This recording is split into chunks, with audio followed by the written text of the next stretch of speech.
Mas Menteri, apa kabar? Salam baik, apa kabar Mas Nino? Alhamdulillah sehat. Terima kasih Mas Menteri sudah meluangkan waktu untuk bincang-bincang tentang rancangan Undang-Undang Sistem Pendidikan Nasional atau RUU Sisdiknas.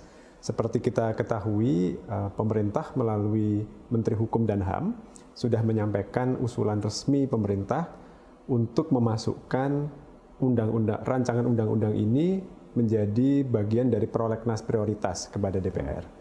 Nah, beberapa minggu terakhir banyak tanggapan dari masyarakat, masukan baik pro maupun kontra, yang ini semua menunjukkan kepedulian yang sangat tinggi dari masyarakat tentang pendidikan kita.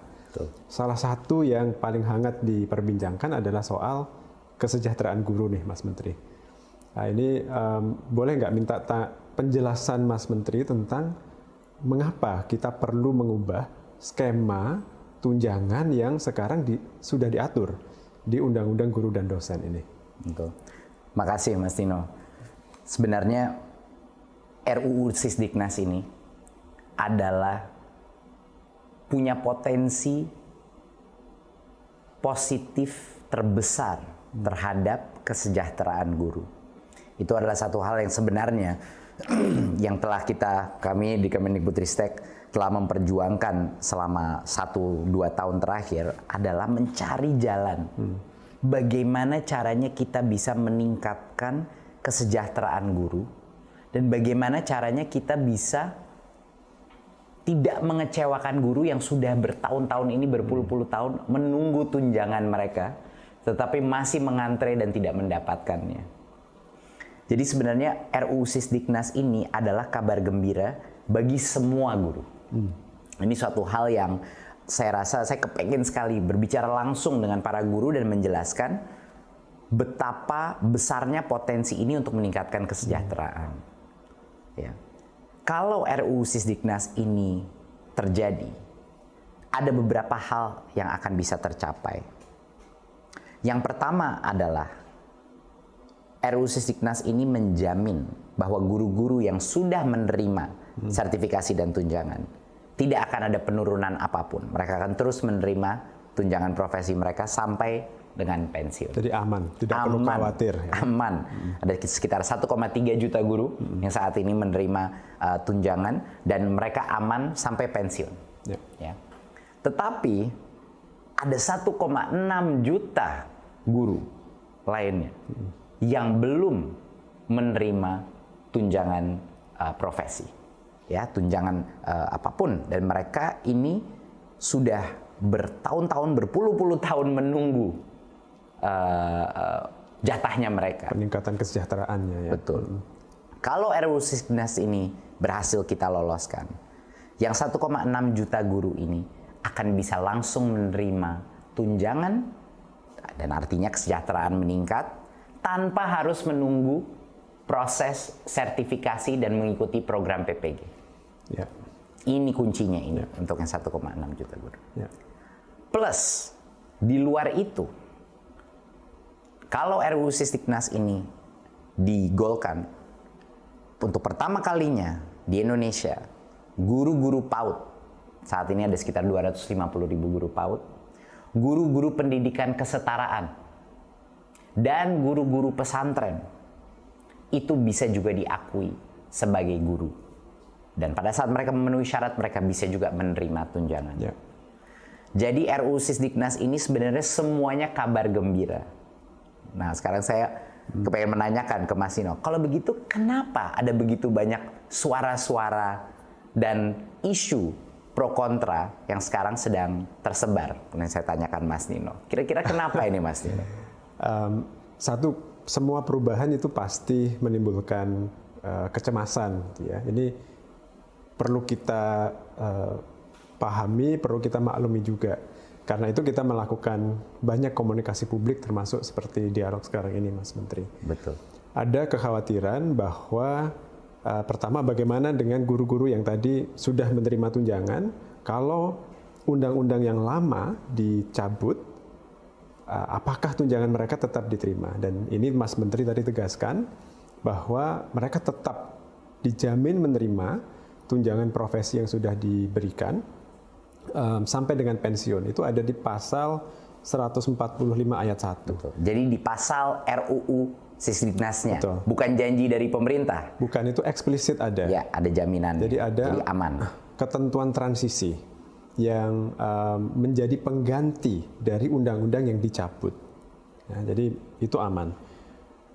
Insya Allah itu meredakan kecemasan 1,3 juta guru yang sudah menerima tunjangan ini. Ya. Nah, pertanyaan dari yang belum menerima ini juga valid. Ya. Kalau di Undang-Undang Guru dan Dosen sekarang diberi janji untuk bisa menerima TPG, tapi harus antri pendidikan profesi guru yang bertahun-tahun. Tapi kalau itu dicabut, bagaimana dengan nasib mereka? Nah, ini kan jawabannya agak berbeda untuk ASN dan untuk non-ASN ya, Betul. Mas Menteri. Mungkin Mas Menteri bisa menjelaskan skema untuk ASN kira-kira seperti apa nih? Kenapa guru-guru ASN dan calon ASN yang sekarang berproses guru-guru honorer yang ingin menjadi P3K ini, kenapa mereka juga diuntungkan dengan adanya perubahan pengaturan yang kita ajukan? Mungkin Mas Nino untuk menjelaskan ini, kita harus kembali dulu ke tahun 2005. Dan kita harus membahas sedikit mengenai Undang-Undang Guru dan Dosen. Betul. Jadi pasti banyak guru-guru ini semua menanya, kenapa sih saya untuk mendapatkan sertifikasi dan untuk mendapatkan tunjangan ini harus mengantre? Kenapa? Alasannya adalah, dan ini harus dijelaskan ke setiap guru di Indonesia, alasannya adalah di dalam Undang-Undang Guru dan Dosen tahun 2005, guru itu dipisahkan dari sistem ASN lainnya. Makanya disebut dalam Undang-Undang Guru dan Dosen itu ada kata-kata tunjangan profesi dan disebut berapa jumlah tunjangannya. Ya. Tetapi yang harus disadari oleh banyak guru-guru, di dalam Undang-Undang Guru dan Dosen itu, proses untuk mendapatkan tunjangan itu dikunci dengan namanya proses sertifikasi, yaitu PPG. Sementara sistem kita punya kapasitas yang terbatas untuk PPG. Ya. Per tahun kira-kira maksimal 60 sampai 70 ribu proses PPG itu. Dan itu harus dibagi dua. Harus ada PPG untuk guru-guru baru, Ya. prajabatan, Menggantikan yang pensiun. menggantikan yang pensiun, yang kita selalu kekurangan guru, ya, karena banyak yang pensiun setiap tahunnya. Plus harus dibagi sama PPG dalam jabatan, yaitu yang kita bahas hari ini. Guru-guru 1,6 juta guru ini yang masih belum, yang ngantre menunggu sertifikasi dan PPG. Jadi bayangkan, itu peraturan Mas Nino keluar di tahun 2005. Sekarang tahun 2022. Karena undang-undang tersebut, walaupun dengan itikat baik undang-undang itu,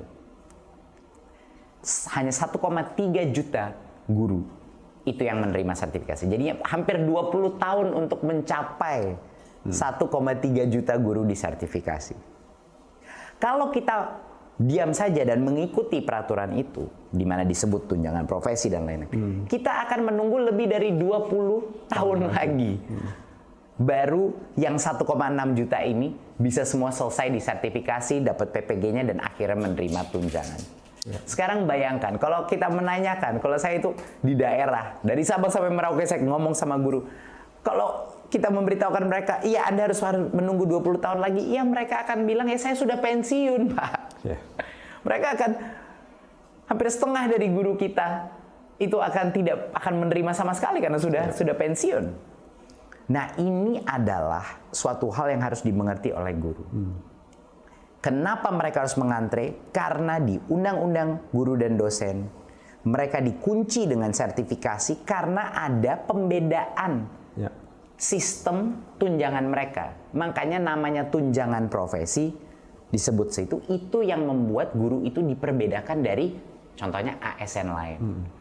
Sementara ASN yang lain itu tidak perlu menerima, tidak perlu melalui proses sertifikasi atau proses PPG untuk mendapatkan tunjangannya.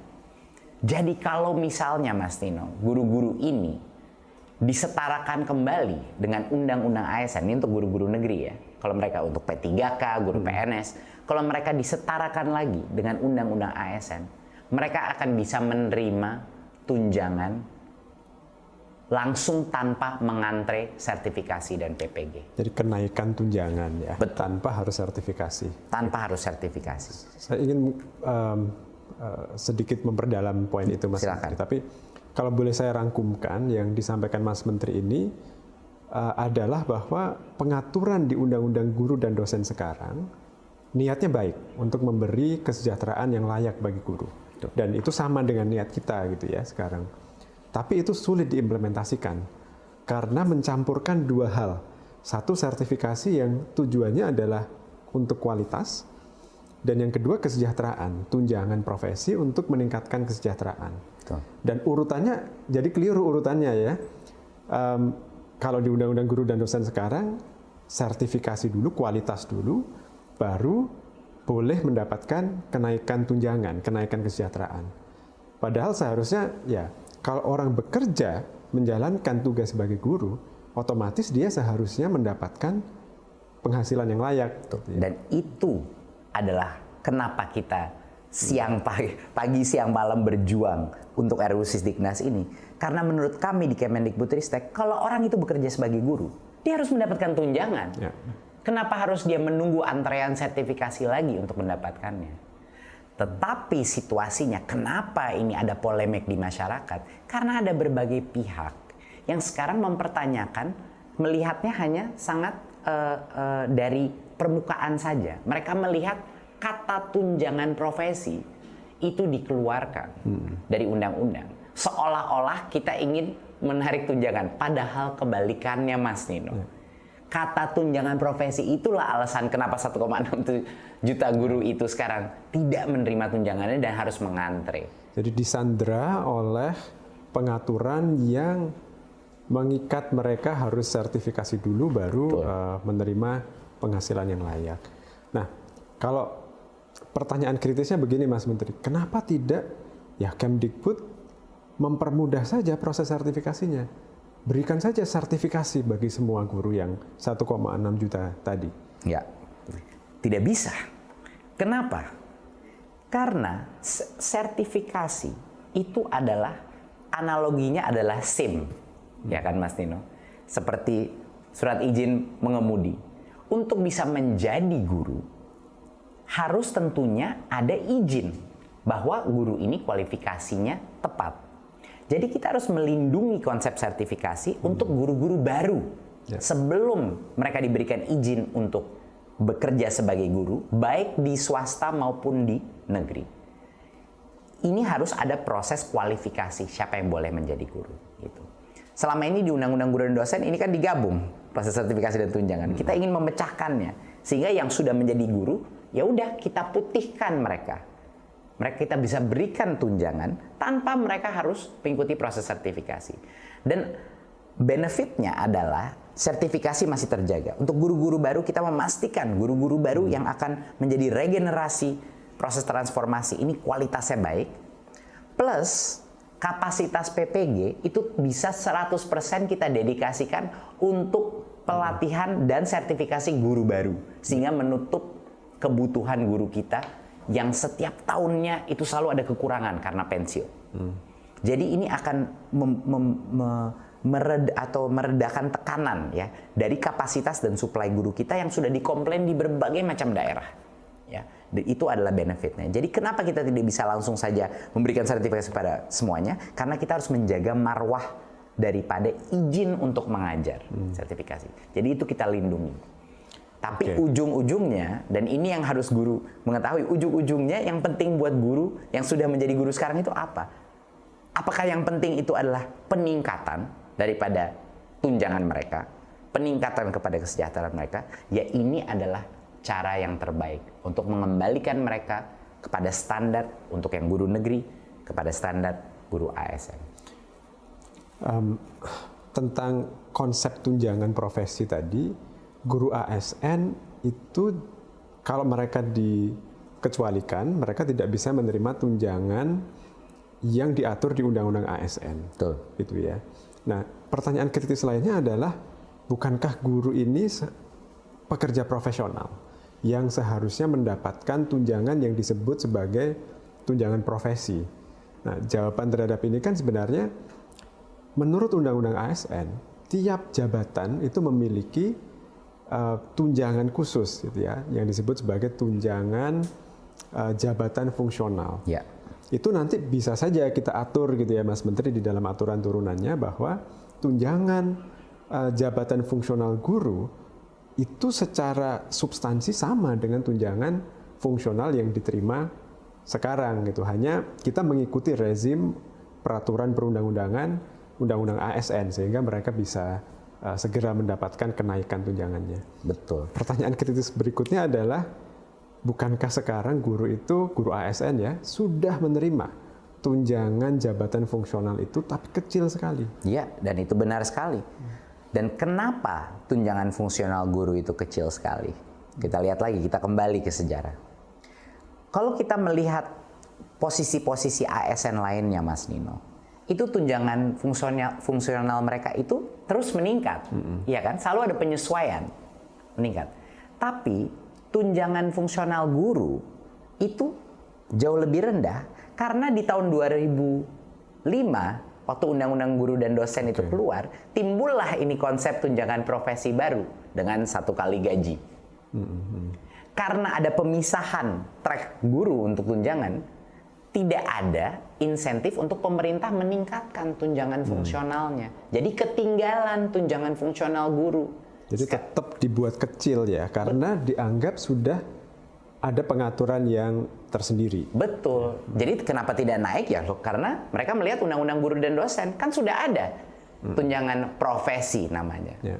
Nah, inilah makanya guru-guru harus mengerti bahwa yang namanya tunjangan profesi ini dengan penyebutan dalam itu, itulah yang menghasilkan komplikasi daripada sistem ini. Sedangkan kalau mereka dikembalikan ke undang-undang ASN, dan kalau yang bagi yang swasta dikembalikan ke undang-undang ketenagakerjaan, ya. Mereka akan jauh lebih mudah untuk pemerintah memberikan tunjangan, jauh lebih mudah untuk pemerintah memastikan akuntabilitas, dan jauh lebih mudah untuk pemerintah melakukan peningkatan daripada tunjangan fungsional daripada guru. Karena itu tinggal kita merubah peraturan pemerintah. Peraturan presiden. Dan itu jauh lebih mudah. Jadi itu kira-kira secara teknis ya. Nah makanya, tapi di lapangan Mas Nino, ada yang bilang tunjangan profesi hilang, itu mudah sekali gitu menyerangnya, gitu, bahwa tunjangan profesi sudah hilang, jumlah tunjangan iya, kok kita disamakan dengan ASN lain. Untuk itu saya tuh ingin sekali berbicara pada guru. Ujung-ujungnya Bapak Ibu guru, yang penting itu apa sih? Kesejahteraan Anda naik kan? Itu yang paling penting. Kita jangan berbicara terlalu panjang mengenai kritik-kritik yang hanya di permukaan saja, yang bisa mungkin men-trigger atau memancing emosi, karena gampang sekali dipeluntir. Ujung-ujungnya guru harus tahu masalah sekarang ada di dalam Undang-Undang Guru dan Dosen karena ada sebutan tunjangan terpisah, tunjangan profesi itu. Itulah kenapa itu harus kita keluarkan sehingga kita bisa memberikan uang dan tunjangan kepada guru sekarang, Mas Nino. Guru itu butuh uang sekarang, bukan dalam 20 tahun. Nah, itu yang mau kita lakukan. Betul, betul.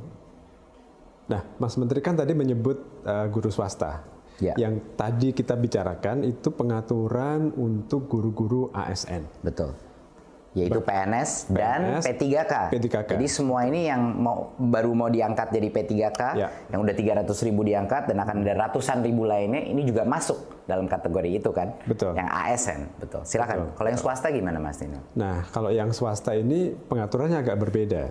Kalau guru ASN, P3K maupun PNS itu akan diatur di bawah rezim undang-undang ASN. Kalau swasta tentunya mengikuti undang-undang yang berlaku untuk mereka, yaitu Undang-Undang Ketenagakerjaan dan peraturan-peraturan turunannya. Tapi pada prinsipnya, di peraturan pemerintah tentang pengupahan, itu menyebutkan bahwa setiap orang yang melakukan pekerjaan yang sama, itu berhak mendapatkan penghasilan yang sama juga. Artinya, guru swasta itu juga seharusnya mendapatkan penghasilan yang setara dengan guru-guru yang statusnya ASN, berada di sekolah negeri. Betul. Nah, sekarang pertanyaannya, kehadiran negara bagaimana Mas Menteri untuk membantu sekolah-sekolah swasta ini supaya mereka bisa memberikan penghasilan yang layak setara dengan guru-guru ASN tadi? Betul. Benar sekali Mas Tino. Jadi poin pertama yang sangat penting adalah kalau ASN tadi kembali kepada undang-undang ASN. Kalau swasta kembali kepada undang-undang ketenagakerjaan. Dan ini akan menguatkan kapabilitas pemerintah untuk bisa mendorong sekolah-sekolah swasta untuk memberikan gaji atau upah yang jauh lebih layak kepada guru-guru swasta. Karena kita bisa mendorong lewat dua hal.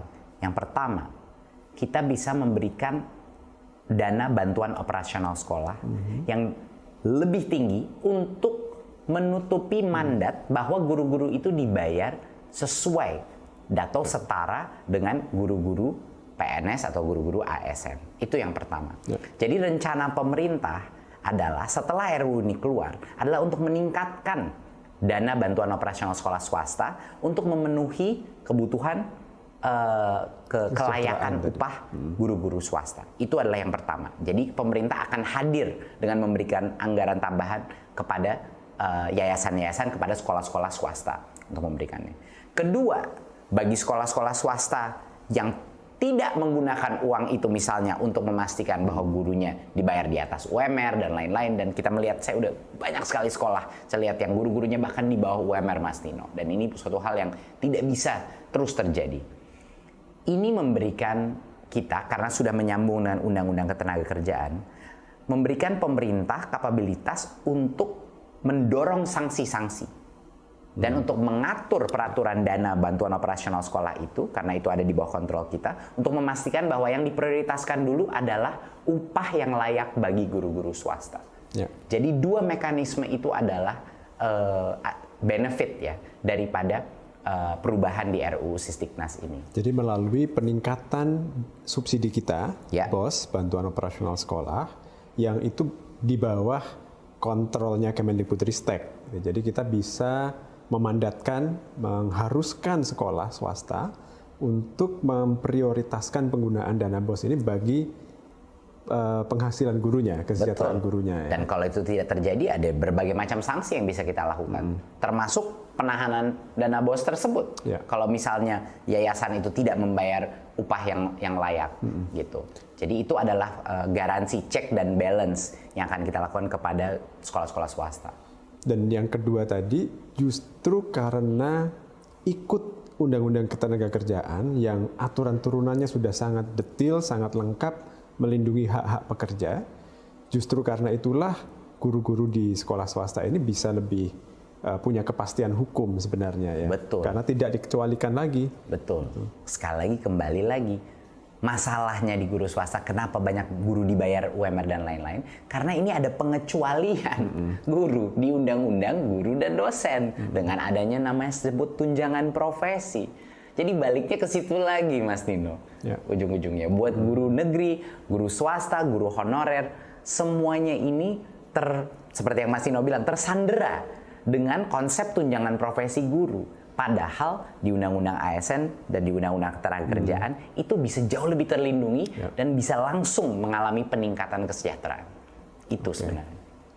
Oke, Mas Menteri. Jadi guru swasta akan diatur melalui peraturan perundang-undangan yang mengikuti Undang-Undang Ketenagakerjaan. Dan mereka akan bisa mendapatkan perlindungan kepastian hukum yang lebih di sana ya. Nah, tetapi ada persepsi bahwa kalau seperti itu, maka guru tidak menjadi khusus lagi. Itu apa betul seperti itu, Mas Menteri? Mas Tino, hampir semua profesi, mulai dari pegawai sampai dengan CEO di seluruh Indonesia itu dilindungi oleh Undang-Undang Ketenagakerjaan. Jadi itu merupakan suatu wadah regulasi yang tugasnya untuk melindungi semua profesi, semua pekerja di seluruh Indonesia. Jadi termasuk guru, termasuk CEO, dokter, insinyur, dan lain-lain. Jadi ini bukan sesuatu yang baru atau sesuatu yang ingin merendahkan guru, tapi malah untuk memastikan bahwa guru mendapatkan perlindungan yang seluruh sektor ekonomi kita juga mendapat perlindungan tersebut. Ya, jadi undang-undang ketenagakerjaan ini melindungi siapapun yang bekerja di luar pemerintah, gitu ya. Intinya. Oke.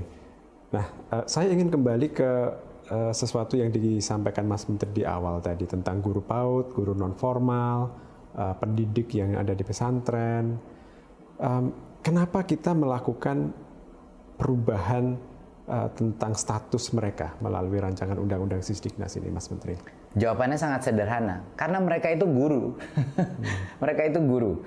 Guru-guru pesantren, pesantren formal, guru-guru PAUD, guru-guru pendidikan kesetaraan. Kami di Kemendikbudristek merasa sudah saatnya untuk mereka diakui sebagai guru. Apalagi kita tahu misalnya PAUD. Kita tahu betapa besarnya peran pendidikan anak usia dini dalam pengembangan di masa depan mereka. Kita sudah tahu, sainsnya sudah sangat terbukti betapa pentingnya. Lalu kenapa guru-guru PAUD ini tidak bisa diakui sebagai guru? Dan kalau diakui dan memenuhi syarat tidak bisa menerima tunjangan gitu. Sama juga dengan guru-guru pesantren. Saya menginap di salah satu pesantren di Jawa Timur dan fungsi daripada para pengajar-pengajar di pesantren itu ya guru, dan banyak dari mereka yang menggunakan standar nasional pendidikan dan berbagai macam unsur dari kurikulum nasional kita. Jadi menurut saya sudah waktunya bahwa guru-guru pesantren, guru-guru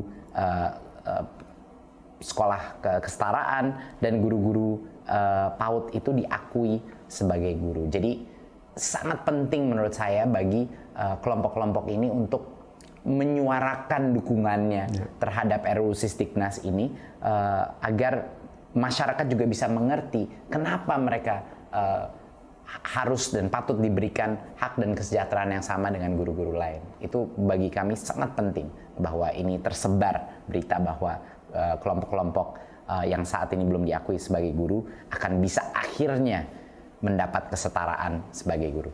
Jadi jangankan tunjangan, pengakuan bahwa mereka adalah guru pun selama ini tidak ada di undang-undang Sisdiknas yang berlaku maupun undang-undang guru dan dosen. Betul. Untuk PAUD bahkan ini mungkin belum banyak yang tahu, PAUD itu tidak diakui sebagai jenjang pendidikan. Betul. Di Sisdiknas yang sekarang berlaku. Jadi betul.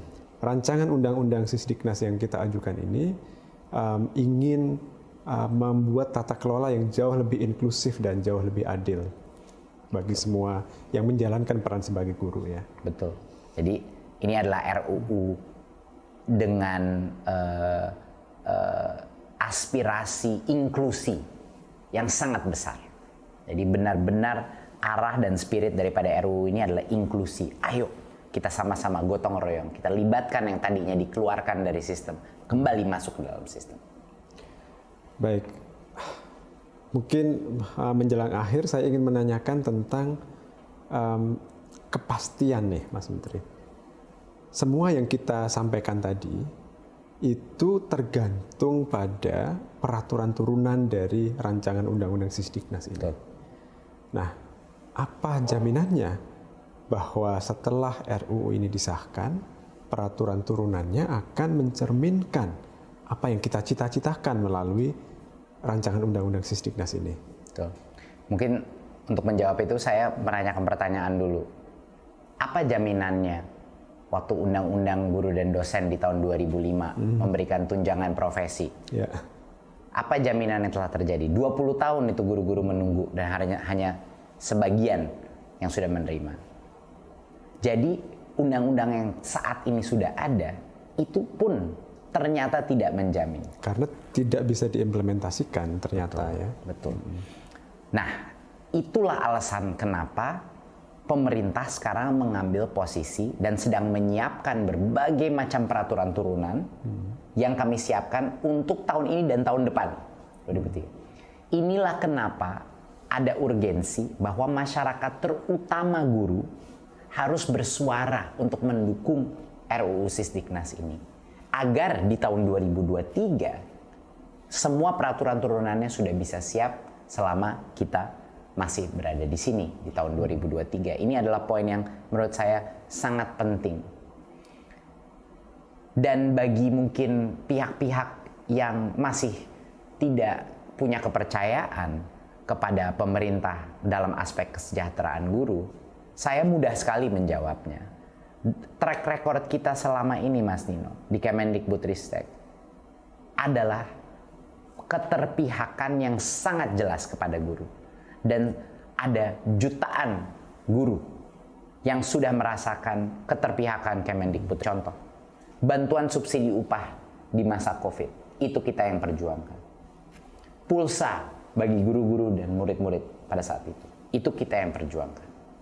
Kita merubah mekanisme dana BOS untuk memberikan fleksibilitas terbesar untuk kepala sekolah bisa menggunakan dana BOS untuk membayar guru honorer.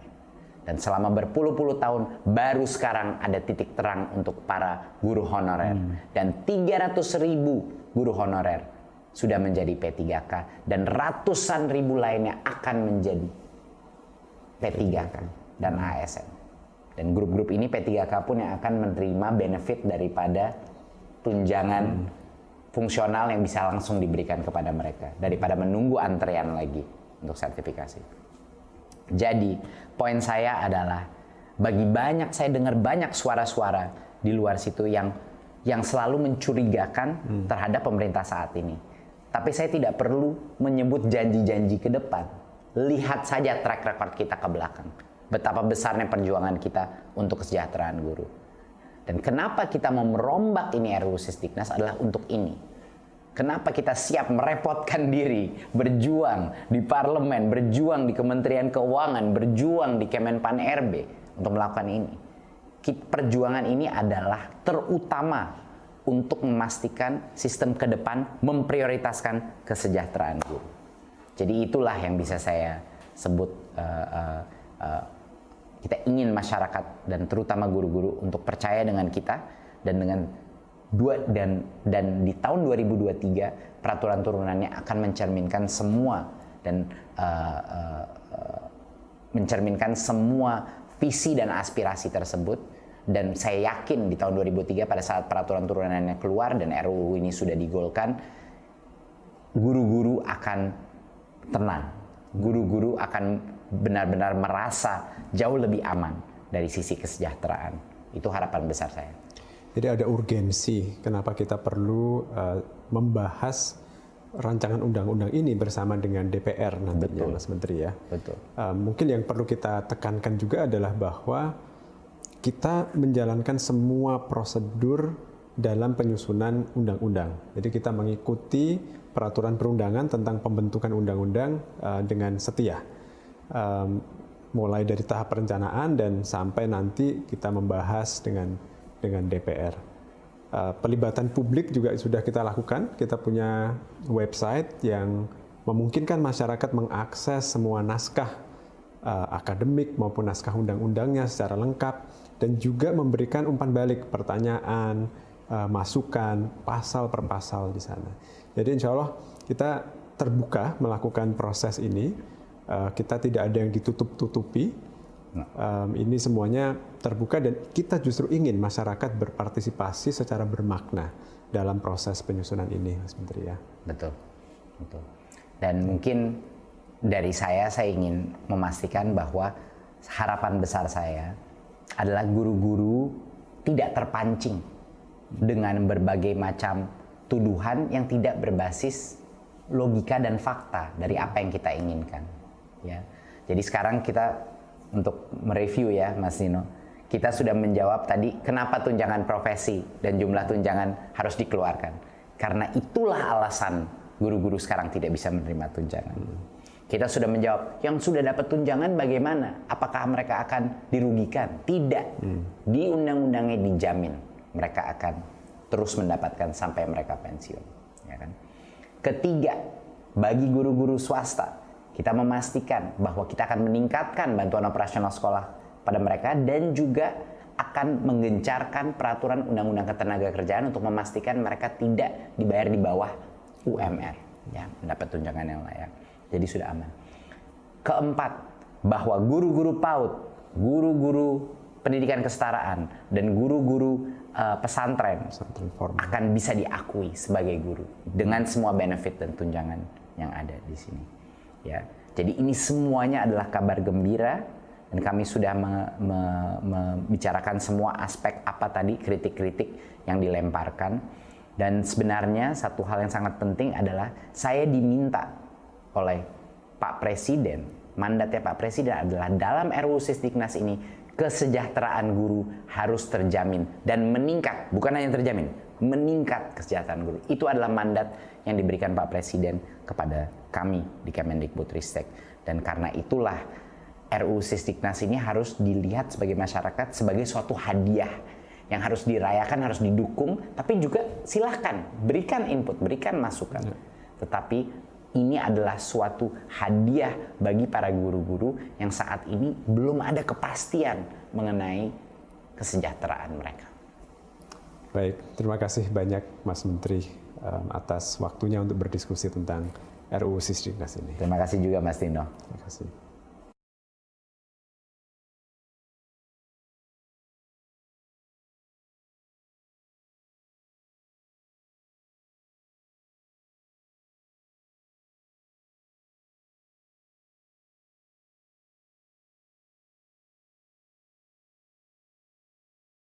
Emang Vaniswide lebih bagus dari pemutih? Coba aja Ibu bandingin.